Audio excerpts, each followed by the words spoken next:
Hello everybody and welcome back to Red Eagle Politics. Make sure you guys like this video down below and subscribe to the channel if you are new. So Donald Trump just got a huge endorsement from the third place candidate in the country right now in terms of polling. Independent candidate RFK Jr. initially ran as a Democrat. The Democrats froze him out of everything. They did everything they possibly could do to undermine his candidacy.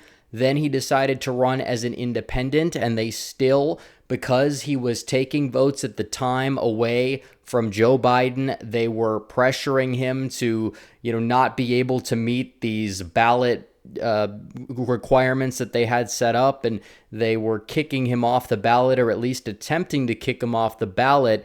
And now it's apparent that he has no path to victory. He is hurting Donald Trump now that Kamala Harris is the Democrat nominee, and every single poll is showing it. We can go over the polling, and we will, talking about what electoral impact this may have.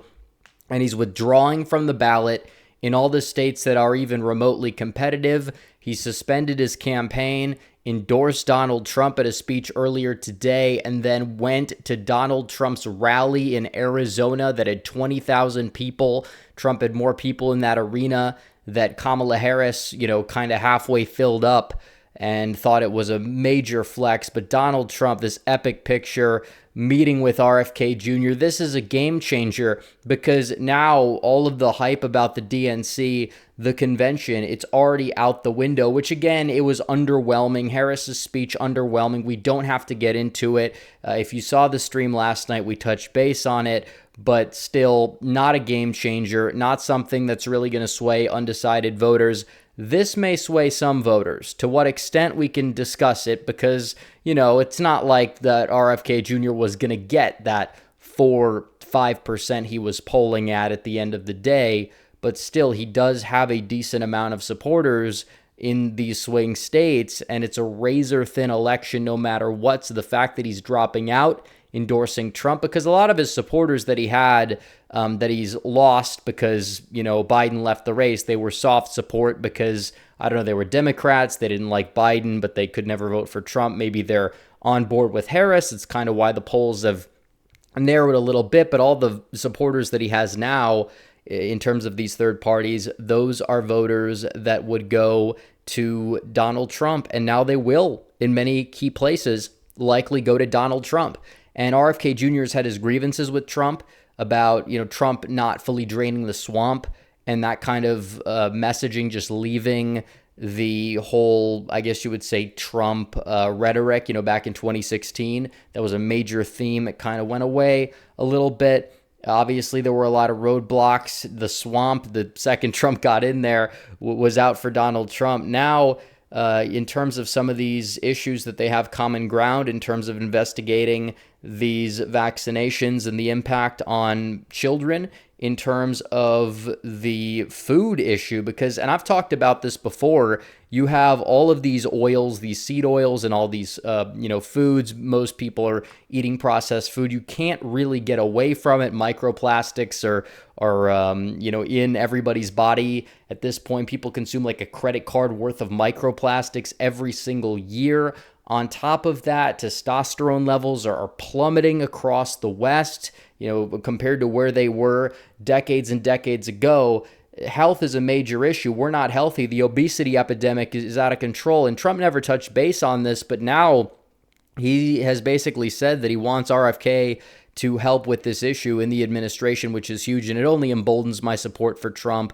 He's saying, make America healthy again, talking about obesity, tackling our disease problem. There's a lot of issues. He's really good on medical freedom, really good on the food issue in terms of all these chemicals that we allow in not just our food, but our water, everything. It needs to be taken care of. It needs to be dealt with. I don't know what we're going to be able to do about it, but the fact you have somebody like that who is anti-establishment through and through, who bucked his own party, bucked his own family, and decided to support Trump. That is huge. And I've been critical of RFK, skeptical of RFK in terms of his presence in the race. I've told people not to vote for RFK in part because it's, a wasted vote, third-party votes, unless you just really hate both candidates to the point where you couldn't even get to the polls to vote for either one no matter what. All those people probably either stay home, write somebody in, because RFK did have some of those voters. But still, this kind of proves that he proved himself tonight by going out there, and just an iconic moment and something that stole the show away from the DNC. Now, I think that Donald Trump has had the momentum back for a couple weeks now. We talk about the polling and terms of response bias and everything. But still, even if RFK Jr. is going to go out there and help just a little bit electorally, it can go a long, long way. Because you look at this, in the five-way race, Kamala Harris is leading by 2. Now, in terms of the head-to-head, she only leads by 1.5%. And a lot of those RFK Jr. voters in the polls would probably have come home to Harris or Trump. He may not have even gotten 2% at the end of the day, but still, you have that segment of the electorate, even if it's 1% of the electorate. Which way are they going to go? More so to Trump now than Harris. They probably already were more leaning towards Donald Trump. But you want to compare some of these swing states. Like, let's take a look at Arizona. Donald Trump, neck and neck in the polling in Arizona, but he has a slight lead in Arizona. But in terms of the five-way race, Harris leads by 0.6%. So that's like almost a point differential there. In terms of Nevada in the head-to-head, Trump is up by 1.4. Nevada head-to-head, that's a little bit of the outlier state here.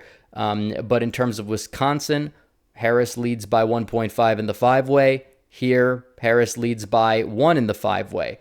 So already you kind of see what's going on. Michigan, Harris leads by 2 in the head-to-head. Michigan here, Harris leads by 2.4 in the five-way. Pennsylvania, Donald Trump leads by 0.2%, but in terms of the five-way race, Harris leads by 2, so that RFK Jr. support, the lion's share of it going to Trump in these states because he's not going to be on the ballot in the swing states, that is monumentally huge for Donald Trump, because now he's going to get more and more support as we see it, because the head-to-head polls show him polling better. That wasn't necessarily the case when it was Trump versus Biden, but it definitely is the case right now, and that's kind of why you see Kennedy dropping out. He wants, to get back at the DNC. He obviously would not even be able to reach that 5% threshold to get, public funding for a third party.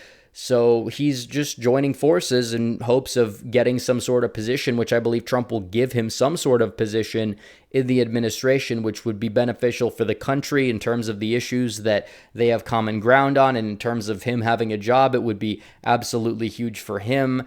And just helping Trump electorally is absolutely huge for Trump. It's a win-win-win for everybody. But North Carolina, even, Trump, doing a point better in the head-to-head. Georgia, Trump is up by 1 in terms of the head-to-head. He actually led by 1.7 in the multi-candidate race. But, in terms of the August polls, you kind of see a little bit different. Trump is doing a little bit better in the head-to-head there. So either way, this helps Donald Trump. To what extent it helps Donald Trump, we could debate. But even if it's 0.2, 0.3% across these swing states, because you could say, well, the voters would have gone home anyways. That's largely true, but getting them home sooner, it's more momentum. And if some of those voters would have just stuck with RFK Jr. at the end of the day, Trump getting a decent, even half a point in these states. How many states were decided by less than that in 2020? How many states could be decided by less than that? This election could come down to 1,000 votes in Pennsylvania and 1,000 votes in Georgia. Donald Trump needs those votes. If Donald Trump wins both of those states, obviously assuming he keeps his 2020 states, he's going to be the next president of the United States. So RFK Jr. doing Donald Trump a massive favor tonight by giving him his endorsement. RFK Jr. will remain on the ballots in a lot of these safe states that are going to either go for Trump no matter what or go for Kamala Harris no matter what. But those swing states where, he could be playing spoiler, even states like, I believe, Virginia, He's removing his name from the ballot. He's formally doing that. He's filed paperwork in Arizona to take his name off, in Pennsylvania to take his name off. He's going to do it all across the country in these competitive races, and it's going to help Donald Trump just because of who the voters he has left. You know, they're sticking with him for him, and a lot of them are going to be swayed by this endorsement of Donald Trump to a large degree. And it's going to help Trump galvanize more and more supporters in the states that matter, the states that will prove to be decisive in the 2024 presidential election. We got to see what happens. We got, 74 days to go or so before Election Day.